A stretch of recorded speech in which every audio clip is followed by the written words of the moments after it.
నమస్తే. ఇన్నాళ్ళు నన్ను సపోర్ట్ చేస్తూ, ఎంకరేజ్ చేస్తూ మీ ప్రేమని నాకు అందిస్తున్న ప్రతి ఒక్కరికి కృతజ్ఞతలు. అలాగే ఈ వీడియో కూడా ఖచ్చితంగా మీకు ఉపయోగపడుతుంది. లైక్, షేర్ అండ్ సబ్స్క్రైబ్ చేసి మీ సపోర్ట్‌ని నాకు అందించండి. అలాగే ఈ వీడియో పట్ల మీకున్న అభిప్రాయాన్ని కామెంట్ సెక్షన్‌లో కామెంట్ చేసి తెలియజేయండి. ఇప్పుడు వీడియోని చూద్దాం. నమస్తే. Welcome to our channel. నేను పద్మిని. ప్రస్తుతంతో పాటు ప్రముఖ ఆధ్యాత్మికవేత్త, వేద పండితులు, ఆగమ కేసరి, శ్రీ విద్య స్పిరిచువల్ సొసైటీ వ్యవస్థాపకులు చిర్రావూరి శ్రీరామ శర్మ గారు మనతో పాటు ఉన్నారు. మాట్లాడదాం. నమస్కారం అండి. నమస్కారం అండి. భూమిని కొనుక్కోవటం, లేకపోతే భూమి మాకు సొంతం అవ్వటం, స్వగృహాన్ని నిర్మించుకోవటం, లేదా భూమికి సంబంధించి రకరకాల ఇబ్బందులు ఫేస్ చేస్తూనే ఉంటారండి. అయితే మా భూమి మాకు రావట్లేదు, మా బాబాయిలు కానీ మా వాళ్ళు ఇవి రానివ్వట్లేదు అని చెప్పేవాళ్ళు కూడా ఉంటారు. భూమికి సంబంధించి బోల్డ్ అని ఇబ్బందుల్ని ఫేస్ చేసుకుంటుంటారు. అసలు స్థలం ఒక 100 గజాలు కూడా కొనలేకపోతున్నామండి మేము అని అసలు మామూలుగానే కంప్లైంట్ చేస్తుంటారు. భూమిని కొనుక్కోవటం అని అంటే, లేదా భూమి మన సొంతం అవ్వాలి అని అనుకుంటే కనుక ఎటువంటి పరిహారాలు చేసుకోవాల్సి ఉంటుంది, అసలు ఏమైనా ఉంటుందా విధానం? నమస్కారం. రెడ్ టీవీ ప్రేక్షకులకి శుభదినం. భూమి మీద ఉంటున్న వాళ్ళం కాబట్టి భూమి మనకి కావాలి అని అనుకోవడంలో తప్పులేదు. పూర్వీకుల నుంచి కూడా భూముల్ని బాగా పెంచుకునేవారు. భూమిలో కూడా విలాసంగా వాళ్ళు ఉండేలాగా మనం చాలా ఫ్రీగా ఉండాం అనుకుంటాం కదా, అలాగే చూసేవారు. ఇప్పుడున్న దాన్ని బట్టి భూములు కొనడం చాలా అరుదైపోయింది. అవి ఆకాశాన్ని అంటేసే అన్ని కూడా. వాటిల్లో కూడా భూమి యోగం, ఒక యోగం ఉంటేనే భూమి అనేది దక్కుతుంది. గృహం కూడా యోగం అన్నారు.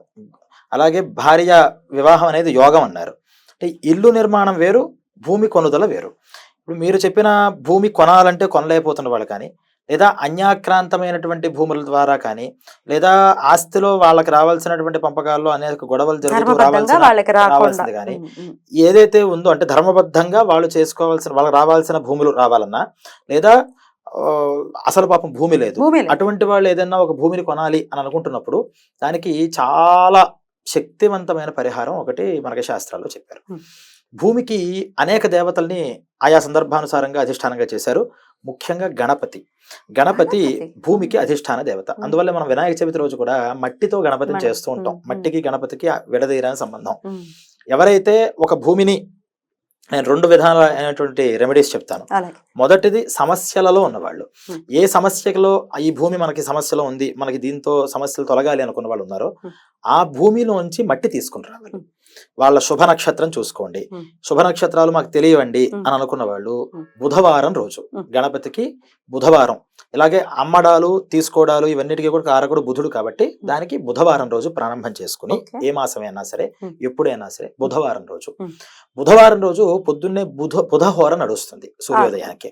అందువల్ల ఉదయం 5 to 7 గంటల లోపల బుధహోర సమయంలో, అంటే బుధహోర ఉషకాల సమయంలో, 2 సమయాల్లో ముందరగానే మట్టి తెచ్చుకుని అక్కడి నుంచి ఎంతో పరిమాణంలో ఆ తెచ్చే మట్టి కూడా వాళ్ళకున్నటువంటి సైట్ లో ఈశాన్యం వైపు మట్టి తీసుకొస్తే మంచిది. ఈశాన్యం నుంచి కొంత మట్టిని వాళ్ళు ఒక చిన్న కవర్ లో తెచ్చేసుకుని ఇంటి దగ్గర పెట్టుకుని, ఈ ఉషక్కాల సమయంలో, అంటే బుధవారం రోజు ఏదైతే చెప్పానో ఆ సమయంలో దాంతో ఒక గణపతిని తయారు చేయాలి. ఎంత విగ్రహం అంటే మనం ఇంత విగ్రహం తీసుకొస్తున్నప్పుడు ఇది 21 days చేసేటటువంటి ప్రక్రియ. అందుకని 21 రోజులకి మనకు సరిపోయేటటువంటి మట్టిని మనం తెచ్చుకుని ఉండాలి ముందర. దాంట్లో కొంత భాగాన్ని తీసి చిన్న గణపతిని చేసుకోవాలి. ఈ గణపతిని చేస్తున్నప్పుడు కూడా అక్కడ ఏదైతే భూమి మనకి ఉందో, ఈ భూమి ద్వారా మనకి ఉన్నటువంటి సమస్యల్ని ఒకసారి మనస్సులో మననం చేసుకుంటూ ఆ గణపతిని తయారు చేసుకోవాలి. తయారు చేసిన గణపతి 4 చేతులతో ఉండాలి. ఆయన పాశం అంకుశం ధరించి ఉండాలి, వరదాభయాల్ని ధరించి ఉండాలి. ఇటువంటి గణపతిని 4 చేతులతో ఉన్నటువంటి చిన్న గణపతిని తయారు చేసుకోవడానికి ఒక అరగంట 30 గంట పడుతుంది. తయారు చేసుకున్న తర్వాత దానికి గరికలతోనూ, అలాగే ఎర్ర అక్షతలు, కుంకుమతో కలిపినటువంటి అక్షతలు, అలాగే కుంకుమ, సింధూరం, ఈ ద్రవ్యాలన్నిటితోనూ స్వామివారికి ఎవరెవరికి ఏ ఏ పూజా పద్ధతులు వస్తే దాంతో చేయొచ్చు. షోడశోపచార పూజ కానీ, పంచోపచార పూజ ఏదైనా చేసుకోవచ్చు. ఏమీ రావు అంటే 5 ఉపచారాలు సింపుల్ గా చేసుకోవచ్చు. ఒకటి గంధం. ఈ గంధం ఇచ్చినప్పుడు కూడా ఎర్ర చందనం ఇస్తే మంచిది, రక్త చందనం అరగతీసి. అది లేదు అనుకుంటే మామూలు గంధం అయినా సరే అరగతీసి పెట్టే గంధం ఇక్కడ ఫలితం ఇస్తుంది. షాపుల్లో కొనుక్కొచ్చేది పనికిరాని రాదు. అరగతీసి గంధం పెట్టడం. పూలు, మన ఇంట్లోనే ఉన్న పూలు, ఎరుపు సంబంధించిన పూలు ఏవైతే ఉంటాయో వాటిని తీసుకొచ్చి పెట్టడం. ఈ పూలు చేసినప్పుడే గరికతో పూజ చేయడం. ఇక్కడ మనం గకార గణపతి అష్టోత్తర నామాలను ఉంటాయి. ఆ 108 నామాలతోనూ ఆ గణపతిని అర్చన చేసి ఎక్కడైనా దొరుకుతుందండి ఈ నామాలు? మనకి మనకి స్తోత్రనిధి యాప్ లో కానీ యాప్ లో దొరుకుతుంది. పుస్తకాల్లో కానీ అన్ని చోట్ల గకార గణపతి అని గాతోటే కొడితే స్టార్ట్ అంటే అవుతాయి అంటే అన్ని గకారంతో నామాలు. ప్రారంభం అవుతుంది. ఉమ్. ఆ గణపతిగా దాన్ని పూజ చేయాలి. ఎందుకంటే గా అనేటువంటి చాలా శక్తి బీజం. ఉమ్. దాంతో పూజ చేసి ఈ పూజా పద్ధతి అంతా కూడా పూర్తయిన తర్వాత స్వామికి ధూపం, దీపం, నైవేద్యం. ఈ నైవేద్యం దగ్గర ప్రతినిత్యము కూడా మధురమైనటువంటి పదార్థాలు ఆయనకి ఇష్టం. అందువల్ల మీరు ఇది చేద్దాం అనుకునేటటువంటి ముందర రోజు కొన్ని లడ్డూలు చేసుకుని ఒక లడ్డూని ఆ గణపతి ఎదురుకుండా పెట్టడం. గణపతి దగ్గర నివేదన అయిపోయిన తర్వాత మనం దాన్ని తీసుకోకూడదు. గణపతి ఎదురుకుండానే ఆ లడ్డూని పెట్టాలి. ఎందుకంటే ఆయన చూస్తూ ఆనందపడుతూ ఉంటాడట. అందువల్ల మనం చూపించి దాన్ని తినేసేసామంటే ఆయనకి దృష్టి దాని మీద నుంచి తప్పిపోతుంది. ఎందుకంటే ఇది అప్పుడే ఉద్వాసం చెప్పేది కాదు. ఇలా ఒక గణపతిని పెడతాం. ఇది first day progress. First day దీన్ని చేసుకున్న తర్వాత ఆ రోజంతా కొంచెం నియమంతో ఉండడం. మనం ఎలా పడితే అలా తిరగకుండా పూజ చేస్తున్నాం కాబట్టి, దీక్షలో ఉన్నాం కాబట్టి నియమంగా చేసుకోవడం. ఆడవాళ్ళు ఉంటారు, వాళ్ళకి ఏదైనా సమస్యలు వస్తాయి, ఇలాంటివి కుదురుతూ ఉంటాయి. అందుకని ఇది పురుషుడు ప్రముఖంగా అంటే భర్తతో పాటుగా ప్రారంభం చేస్తే భర్త కుదిరినప్పుడు భర్త చేయొచ్చు, భర్త కుదరకపోతే భార్య చేయొచ్చు. అప్పుడు ఇబ్బందులు లేకుండా నడుస్తుంది. ఇంట్లో ఒకవేళ ఇబ్బంది వచ్చినా ఆ గణపతిని ఒక గుడ్డతో మూసేసి, ఒక విడిగా దేవుడి గది లేని వాళ్ళు మూసేసి అటువైపు వాళ్ళు తిరగకుండా దాన్ని పవిత్రంగా ఉంచుకోవడం. వాస్తవం సాధ్యమైనంత వరకు అటువంటి ఇబ్బందులు లేకుండా దీన్ని ప్లాన్ చేసుకోవాలి. 21 days కాంట్రబట్ అర్జెన్సీ వచ్చినప్పుడు ఇలా మనం దాన్ని సంసర్గం చేయకుండా చూసుకుంటూ ఉండాలి. ఇలా 21 రోజు ప్రతినిత్యం ఒక గణపతిని తయారు చేయడం, పెట్టడం, లడ్డు పెట్టడం, పూజ చేయడం. 21 days ఆ గణపతులు అలాగే ఉంటాయి. రోజు ఒక గణపతి, రోజు ఒక గణపతి. 21 days కి సరిపోయే గణపతి 21 రోజులు 21 గణపతులు చేస్తాం. ముందర రోజు పెట్టినటువంటి లడ్డు ఏదైతే ఉందో అది మర్నాడు దాన్ని తీసేసి ప్రసాద రూపంగా తీసుకోవాలి. అప్పుడు నెక్స్ట్ డే మళ్ళీ కొత్త గణపతికి కొత్త లడ్డూని అలాగే ఉంచాలి. ఈ విధానంగా 21 రోజులు పూజ చేసేసి వారి ఇళ్లలో ఎక్కడి నుంచైనా గంగా, గోదావరి ఏదో పుణ్య నది జలాలు ప్రతి హిందూ ఇంట్లో ఉండాలి, పెట్టుకోవాలి. వాటిల్లో కొంత నీటిని కలుపుకుని వాళ్ళు ఎక్కడో సముద్రాల్లోకి నదుల్లోకి వెళ్ళక్కల ఇంట్లోనే ఈ గణపతులన్నీ కూడా నిమజ్జనం చేసేసి, ఈ నిమజ్జనం చేసినటువంటి ఈ నీటి ఏవైతే ఉంటాయో ఇవి వాళ్ళకి ప్రతిబంధకంగా ఉన్నటువంటి స్థలంలోకి 4 దిక్కుల్లోనూ ఆ నీళ్ళని అలా పోసుకుంటూ మట్టితో కలిపిన నీళ్ళని పోసేసుకుంటూ రావడం. ఇది అద్భుతమైన ప్రక్రియ. దీన్ని చాలా సులభతరంగా ఎంతో ప్రతిబంధకాలు ఉన్న వాళ్ళు కూడా, నాకు అనుభవంలో ఎంతో మంది చేతి చేయించాను, అందరూ చేశారు, అందరూ కూడా దాని ప్రతిబంధకాలు పోగొట్టుకున్నారు. అయితే ఇది మీరు ఇందాక చెప్పినట్టుగా ల్యాండ్ ఇట్లాంటి ఇష్యూస్ తో ఉన్నప్పుడు మాత్రం పనిచేస్తుంది. సమస్యలతో ఉన్నప్పుడు అసలు మాకు ల్యాండే లేదండి, కొనుక్కోవాలనుకుంటున్నాం అన్నప్పుడు ఏ మట్టిని తెచ్చుకోమంటారు? ఈ ల్యాండే సమస్య. ఇది నేను చెప్పినటువంటిది అందుకనే ఇది ఏ మట్టిది ఆ రెమెడీ వేరేగా ఉంటుంది. ఈ రెమెడీ అనేది సమస్యలతో పాటుగా ఉన్నటువంటి కోర్టులో ఉంది ల్యాండ్ కి సంబంధించి ఇష్యూస్. కబ్జా చేయనివ్వండి, కోర్టు ల్యాండ్ లో మన అన్నదమ్ములు గొడవల్లో కూడా తేలదు. అది తల్లిదండ్రుల దగ్గర నుంచి కూడా వచ్చే దగ్గర అది ఎంత ఉందో ఇది ఎంత ఉందో సమస్యలు. ల్యాండ్ రిలేటెడ్ ఇష్యూస్ అని పెడితే ఇంత బుక్ వస్తుంది ఉన్నాయి దానికి. ఏ ఇష్యూకైనా సరే ధర్మబద్ధంగా ఆశపడింది కాదు, మనకి రావాల్సింది.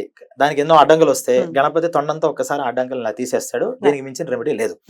ఇప్పుడు రెండోది, అసలు యోగమే లేదు, ఆ భూమి కొనుక్కుందాము అని అనుకుని ప్రార్థన చేస్తున్న వాళ్ళు ఉన్నారు. వీళ్ళకి భూవరాహమూర్తి అనుగ్రహం కావాలి. భూవరాహమూర్తి వరాహాన్ని అంటే అప్పటిదాకా భూమి వాళ్ళకి దొరకట్లా, ఆ దొరకని భూమిని అందుబాటులోకి ఉద్ధృతం చేశాడు ఆయన. అందువల్ల భూవరాహమూర్తి రూపంగా భూమిని మనం ఆశ్రయించాలి. అందువల్ల మరి ఈ భూమిని ఎక్కడ ఆశ్రయిస్తాం, ఎక్కడి నుంచి తీసుకొస్తాం అంటే తులసి చెట్టు. ప్రతి ఇళ్లలోనూ తులసి చెట్టు ఉంటుంది. ఈ తులసి చెట్టు మన ఇంట్లో ఉన్నటువంటి తులసి కోట కాకుండా ఇంకో తులసి చెట్టుని పెట్టుకోండి. ఈ తులసి చెట్టుకి అక్కడే లక్ష్మి అంటే భూవరాహస్వామి ఎవరైతే ఉన్నారో భూమికి ప్రతిబద్ధంగా లక్ష్మీ రూపంగా, తులసి రూపంగా ఇవన్నీ కూడా లక్ష్మీ సంబంధమైనటువంటి రూపాలు. అందువల్ల ఆ తులసిదేవినే భూదేవిగా భావన చేయడం, దాంట్లో ఉన్నటువంటివి ఈ మట్టి ఏదైతే ఉందో అదే భూదేవిగా భావన చేసుకోవడం. దాని ఎదురుకుండా ప్రతినిత్యము కూడా ఒక పాత్రలో నీరు పెట్టుకోవడం.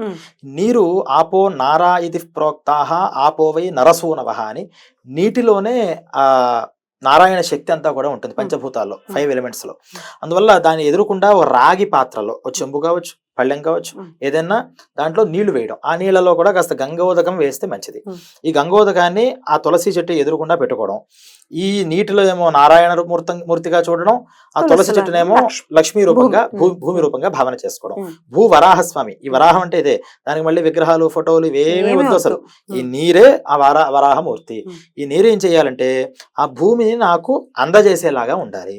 ఇది మేము తెచ్చుకున్నాం, ఈ తులసి చెట్టు నాది కాదు, ఈ మట్టి కూడా నాది కాదు, నాది అని చెప్పించుకోవడానికి, ఈ భూదేవిని ఎక్కడో అక్కడ నేను ఆరాధించుకోవడానికి ఓ నారాయణమూర్తి అనుగ్రహించు, ఇది అక్కడ మనం సిగ్నిఫికెన్స్ అన్నమాట. ఈ లేని దాన్ని నేను తెచ్చుకుంటున్నాను, నాది అని అనిపించుకున్న స్వత్వాన్ని నాకు ఇవ్వు, అందుకని మీ ఇద్దరిని కూడా కలుపుతున్నాను అని భావన చేయడం అనమాట. ఇలా ఒక్కసారి వాళ్ళకు ఉన్నటువంటి సంకల్పం అంతా కూడా మనస్సులో ఈ భూమి కావాలి అని బలమైన సంకల్పాన్ని చేసుకోవాలి. ఇది ప్రారంభించేటప్పుడు శుక్రవారం కానీ లేదా ఆదివారం కానీ ఇది ప్రారంభం చేసుకోవడం మంచిది. ఎన్ని రోజులు చేయమంటారు ఇది 41 days చేయాలి. 41 రోజు ప్రతినిత్యము కూడా ఆ నీటిని పెట్టుకోవడం, ఆ తులసి చెట్టుకు చక్కగా అలంకరణ చేసుకోవడం, ఆ నీటిని పెట్టుకోవడం. నీటిని పెట్టుకున్న తర్వాత భూవరాహ స్తుతి అని మనకి లభ్యం అవుతున్నాయి అన్ని చోట్ల కూడా. అది చదవడం మంచిది. చదవలేని వాళ్ళు ఉంటారు, నోరు తిరగని వాళ్ళు అది వింటున్నంతసేపు స్వామి వారిని ప్రార్థన చేసుకోవడం. దీనికి శ్రీ భూ వరాహాయ నమః, శ్రీ భూ వరాహాయ నమః, ఇది ఒక్క నామమంత్రం. ఈ నామమంత్రాన్ని రిపీటెడ్లీ అంటే మినిమం 108 టైమ్స్ చెప్పారు. మనం ఎంత కష్టాల్లో ఉన్నామో, మనకి ఎంత దూరంగా ఉందో దాన్ని బట్టి కొంచెం గట్టిగా అరవాలి. అంటే నేను ఎక్కువసార్లు చాంటింగ్ చేయాలి. 108 మినిమం చాంట్. ఇంకా మనకి చాలా దూరంగా ఉంది, ఎక్కడ మన దగ్గర అవ్వట్లేదు అంటే 1000 టైమ్స్ చేయండి. ఈ నామాన్ని చేసుకోవడం, ఆ నీటిని ముట్టుకుంటూ ఈ 108 టైమ్స్ ఈ నామాన్ని చేసుకోవాలి. భూవరాహస్థితి వచ్చిన వాళ్ళు చదివి ఈ జపం చేస్తారు, రాని వాళ్ళు అది విని తర్వాత దీన్ని చేస్తారు. అంటే వినడం వేరు, ఈ జపం వేరు. అంటే ఫస్ట్ వినాలి, వింటూ మనస్సులో ఉన్న కోరిక చెప్పుకోవాలి, తర్వాత దీన్ని ముట్టుకుని వాళ్ళు ఆ జపాన్ని చేయాలి. జపం అంతా పూర్తయిన తర్వాత ఈ నీటిని ఆ మొక్కలోకి పోసేయాలి. ఇంతే, వెంటనే ఆ నీటిని తీసుకెళ్ళడం ఆ మొక్కలోకి పోసేసేయడం.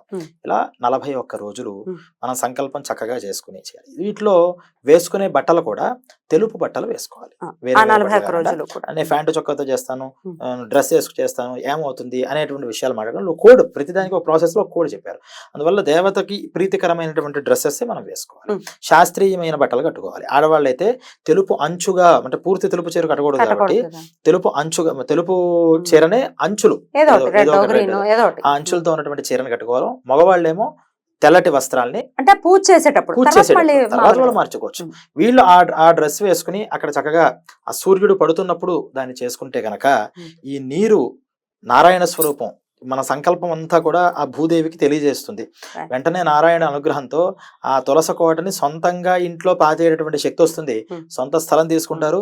రావడంతోనే ఈ మొక్కని ఆ స్థలంలోకి పాతాలి. అద్భుతం. ఎందుకు చెప్పాను అంటే, ఇది అసలు భూమి లేని వాళ్ళు స్థలం తీసుకున్నప్పుడు ఈ మొక్కని పాతి వాళ్ళ సంరక్షణ చేయగలుగుతారు. అప్పటికే 100,000 ఎకరాలు ఉన్న వాళ్ళకి ఇంకా భూమి కోసం ఇది చేస్తామండి అంటే ఈ మొక్కని పాతిన తర్వాత సంరక్షకుడు పెట్టుకోవాల్సి వస్తుంది. అందుకని ఆ శ్రద్ధ అనేది అసలు భూమి యోగం లేని వాళ్ళకి ఖచ్చితంగా ఉంటుంది. ఎన్నో భూములు ఉన్న వాళ్ళు, అంటే ఒక ఇల్లు ఉంటుంది, ఇంకో ల్యాండ్ కొందాం అనుకుంటారు పాపం, వాళ్ళు కూడా ఈ రెమెడీ చేయొచ్చు.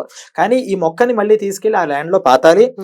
మరి ఇంత యోగం అంతా కూడా ఇచ్చినటువంటి ఆ భూదేవికి కృతజ్ఞతగా అక్కడ మనం ఒక సంరక్షణ చేయాల్సి వస్తుంది. ఈ రెమెడీస్, ఇప్పుడు మీరు చెప్పిన ఈ రెమెడీస్ అన్ని కూడా అనేక సంవత్సరాల క్రితం పెద్ద వాళ్ళ చేత చేయబడినవి. ఇవన్నీ కూడా ఇప్పుడు చాలా బోల్డ్ అంతా ఇది నడుస్తుందండి, ఒక ట్రెండ్ నడుస్తుంది.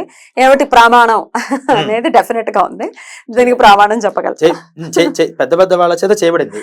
దీంట్లో ఈ భూవరాహ స్తుతి అనేటటువంటి ఏదైతే చెప్పానో, అసలు భూదేవి కూడా స్తుతి చెప్పారు పురాణాల్లో.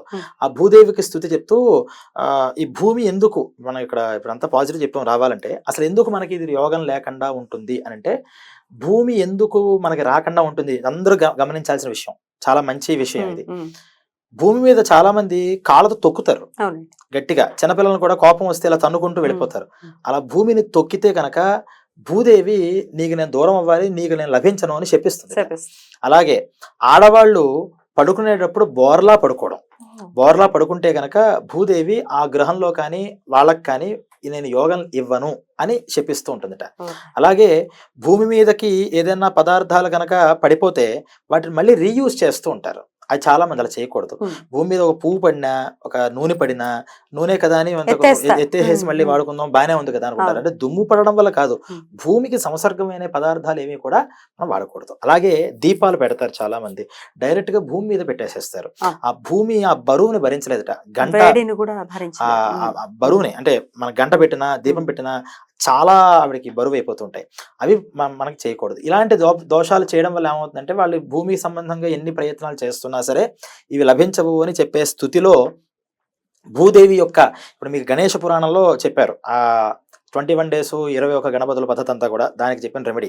అలా దీనికి చెప్పిన రెమెడీ ఆ పురాణంలో భూస్థుతిలోనే ఈ నారాయణ స్వరూపంగా లక్ష్మీ స్వరూపంగా చేసి, అంటే ఇవన్నీ డైరెక్ట్ గా మనకి చెప్పినట్లు చెప్పరు, ఇటువంటి రహస్యాలు అంటారు వాటిని, దేవ రహస్యాలు అని.